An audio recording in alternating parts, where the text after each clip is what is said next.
In this video, we're going to be going through the sequence to get you ready to play with your bow on the string, okay? So where we're headed is here, their bow, the good bow hand, and our bow is straight on the string. Okay, that's where we're headed, but we got a few steps to go through before we get there. Okay, let's talk for a second about how we're going to get our bow ready to play. So when you take your bow out of its case, hopefully it was loosened by whoever put it in there, whether it was you or the person at the store, so that it's nice and loose like that. See how the hairs are a little bit floppy. When it's time to play, you take it out and you tighten it up. Between 10 and 15 turns of your screw down here. And then what you're going to be left with is this. It's going to be nice and tight hairs. What you'll notice, though, is that the stick still has some bend to it. See how it has a little smiley face? Like just ever so slightly, just a little bit of a bend. That's really good. We like that. You don't ever want the bend to be going away from the hair. We always want the bend to go towards the hair. If you go away from the hair, that means you're way too tight. You loosen up right away. So you do that first. And then what you're going to do every time you play is you're going to grab your rosin and you're going to run it up and down the string 2 or 3 times. So look just like this. 1, 2, 3. I said string, but I meant hairs. Okay? So that's all you need, especially if you're only playing for a short amount of time, like we are kind of right now. When you get in high school and you're playing for 50 minutes at a time in class, you'll probably use a little bit more. But for now, that's going to be just about right. One thing to note is be very careful, never, ever, ever to touch the hairs. Never, ever touch the hairs.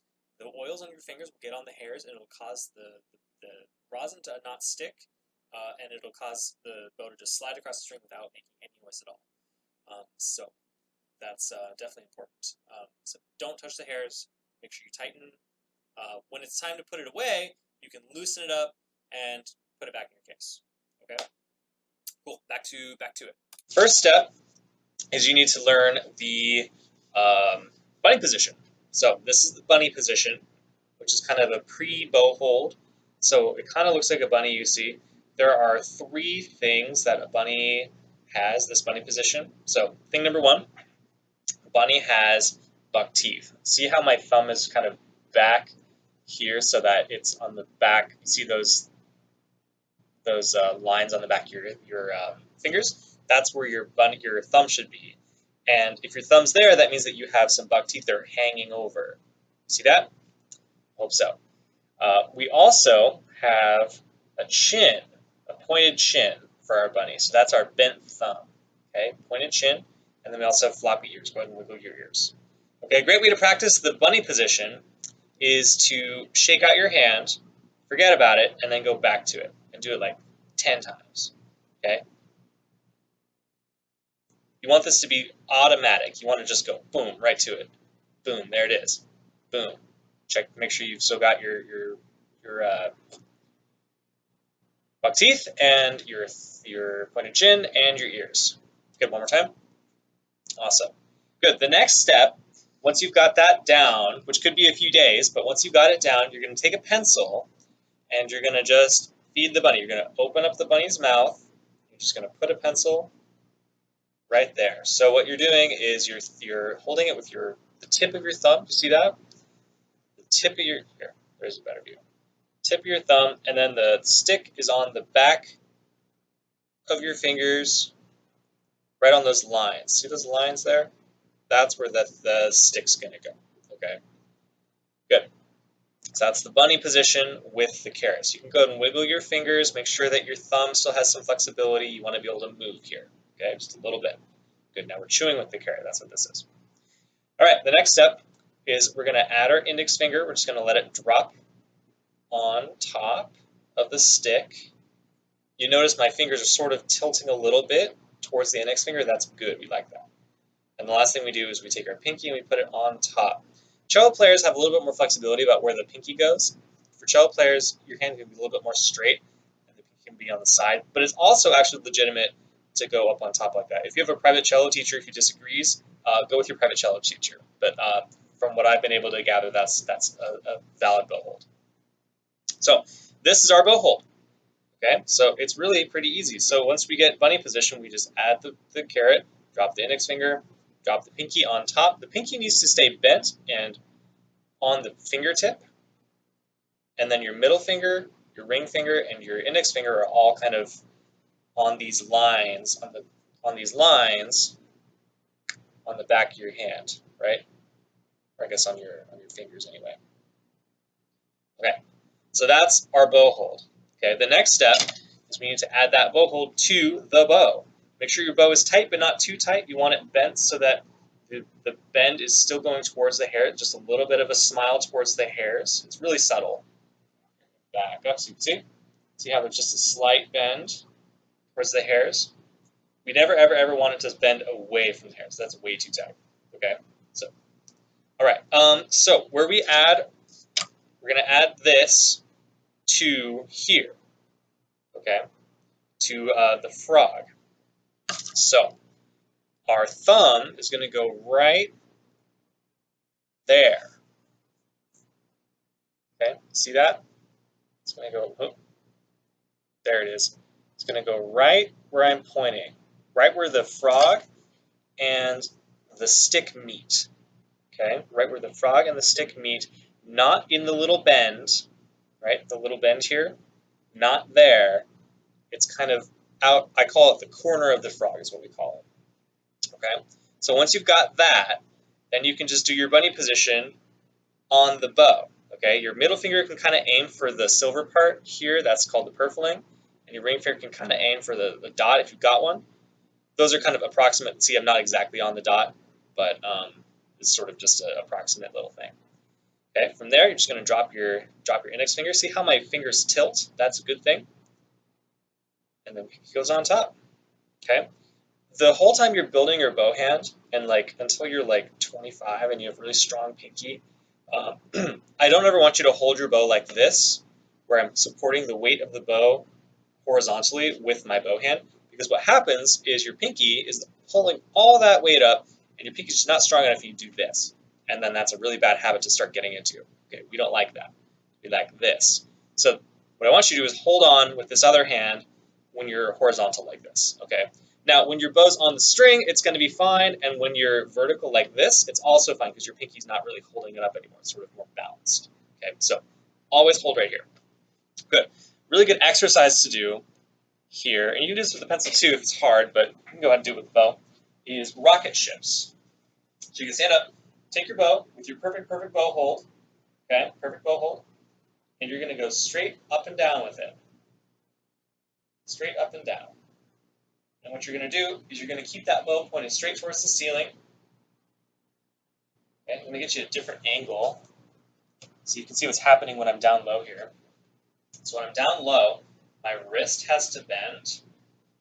See, my wrist has to bend so that my bow still points straight towards the ceiling. Okay? And then up here it goes the other way. See, I'm going this way all of a sudden. You want to go as far up and as far down as you can. Don't poke your ceiling, but yeah, so that's what we're going for. A common thing that people get is they'll get some like whoa or like some weirdness, right? On the way up, or we'll do this. You know, like that. You want this. Bow pointing straight towards the ceiling. Okay? Oh, kind of messed up there. It's kind of hard watching it in the camera. There we go. Good. Okay, that's good. One other quick thing we're going to do before we get bows on the string. So we're going to do this. We're going to take our arm. We're going to take our right arm out to the side. You're going to take your left index finger, put it in your elbow, and you're going to practice opening and closing your elbow. Okay? Open and close your elbow. Once that feels good, you're going to take away your other hand. Good. The point here is to freeze the shoulder, and everything's coming from the elbow. Our beginning bow strokes are going to be pretty much from the elbow for violins and violas. Cellos will have a little bit more shoulder action, but violins and violas definitely all elbow all day long. Okay, cool. Okay, I think we're ready. Go ahead and grab your instrument. I'll do the violin version first, and then the cello version in a second. So cellos, you can skip ahead maybe 30 seconds or a minute. All right, so go to playing position. Go through your steps if you want to. Make sure you've got a really good hold. Make sure you've got your chin on the chin rest, shoulder rest up. Good to go. Okay, and you're gonna go. You're gonna get to your bow hold here. Okay, and you're going to put it on the string. Sometimes it's easier if you like rest it on the string and then like figure out what's going on down here. Okay. You see why we learn this off the instrument? It's kind of hard when you don't have your other hand to help, but you can still do it. So check in with your bow hand. Make sure your pinky's bent. Make sure your thumb is bent. Remember that pointed chin we had, right? Oh, there it is. And then that your fingers are touching in the right places. Awesome. So from here, what we're going to do is we're going to put our bow kind of in the middle. See, I can put it towards the frog, or I can put it out towards the tip. We're going to put it at the middle right now, okay? And we're just going to go back and forth, ideally on the D string, but whatever string you want is fine.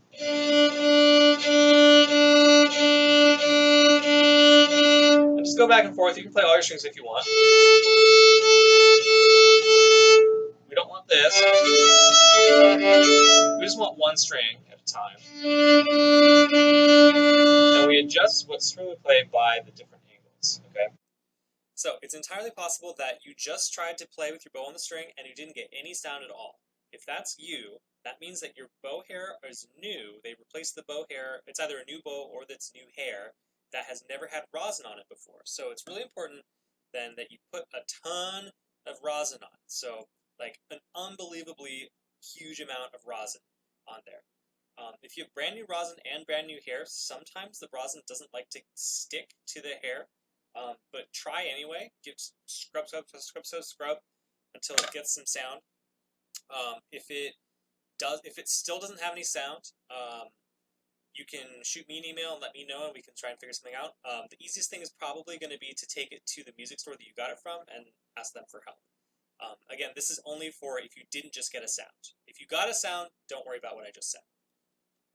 Now, our bow has to live in one specific spot. We call it the sweet spot between the bridge and the fingerboard. There it is. Sorry, hard to do this with the camera. So see how it's exactly between the bridge and the fingerboard. People tend to play out here if they're not thinking about it, because you're never going to get a squeak out here. But this is going to get you a much better tone. Okay, you might get a squeak or two, but that's totally fine. That's part of this. That's part of the process. You shouldn't get a lot of squeak, just a little bit of squeak. Okay, if you get too close to the bridge, that's when you get a lot of squeaks. Okay, so we'll put it on there, and then you're just going to go back and forth. Remember, you're going to freeze the shoulder, and your elbow's going to be doing all the work here.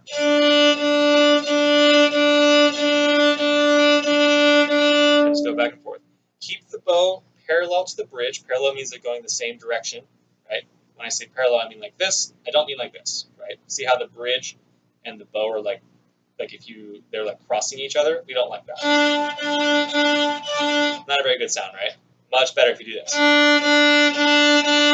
Good. All right. So then, let me think here. Is there anything else that we need to do here? If you're having a hard time keeping it straight, do this exercise called rudders, where you go back and forth like a rudder on a boat. You go too far in each direction. Okay, it's kind of a forward and back motion. And what we're doing is we're just practicing our range of motion. Okay, so once you've got that, then you can just keep it straight the whole time. Good. We want short bows at the beginning. Okay. If you're getting squeaks like this, that kind of thing, you're pushing too hard, right? See how I'm like pushing the stick down? That's too much. Okay, you can just relax your index finger and your thumb and just let that just kind of glide across the string a little bit more. Other common issues are if you're drifting out or in, that'll give you weird things. Okay, so definitely keep that sweet spot, keep it parallel, keep your bow hand set correctly, and you're good to go. Okay, here's a little just a little insert for the cello players. Just a couple of things that are just a little bit different on cello. So bow hand we just did. So put your bow on the string. Just like violins and violas, you need to be between the bridge and the fingerboard to get a good sound. You need to be straight. You don't want to be like this. You can do rudders to make sure that you're straight. So you kind of do this exercise and then just go lock it in like that. The mechanism of your arm is a little bit different for cello, for bowing. When you're in the lower half of the bow, so when I say lower half, I mean from the middle point to the frog, you're going to be using your shoulder mostly for bowing. So that looks like this. See how my elbow isn't, the angle of my elbow is not moving. It is bent, but it's not driving anything, right? It's all coming from my shoulder up here. So watch again. Right, so that's all coming from the elbow, or excuse me, not the elbow, from the shoulder. Now, once I get to the midpoint, if I keep using the elbow, or God, I keep saying that, the shoulder, all of a sudden I get this weird thing where I'm going back like this, and my bow goes all crazy. Okay, we don't like that. So what we're gonna do is we're gonna go shoulder to the middle, and once you get to the middle, then you're gonna freeze your shoulder and you're gonna switch to your elbow. Your elbow is gonna bring us the rest of the way. See, now I just straighten out my elbow and my shoulder's not moving. Okay? That's kind of the upper half.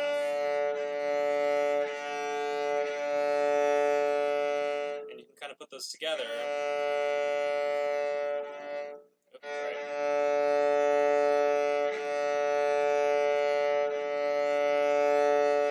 For long bows. Now, at the beginning, we don't need to do long bows. We can just do short bows. So aim for the middle, and you can just use your elbow or your shoulder, kind of whatever feels good. Right at the middle, it's kind of a little bit.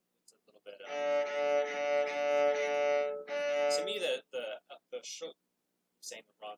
The elbow is feeling really good right here, so I'm going to just use my elbow. Just the little small movements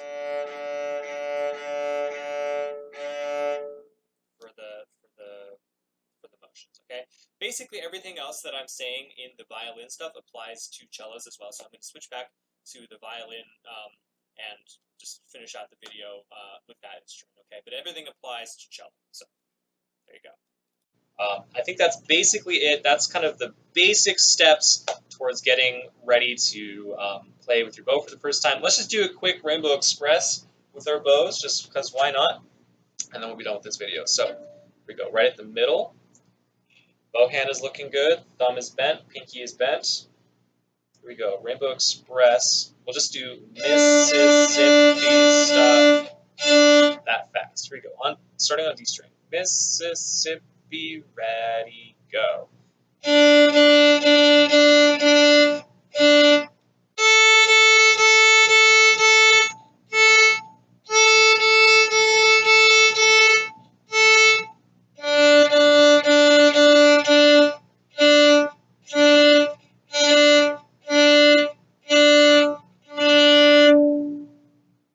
That last one right. All right, that's all we got. There's a lot more to know about bows, but this will get you started. So there you go.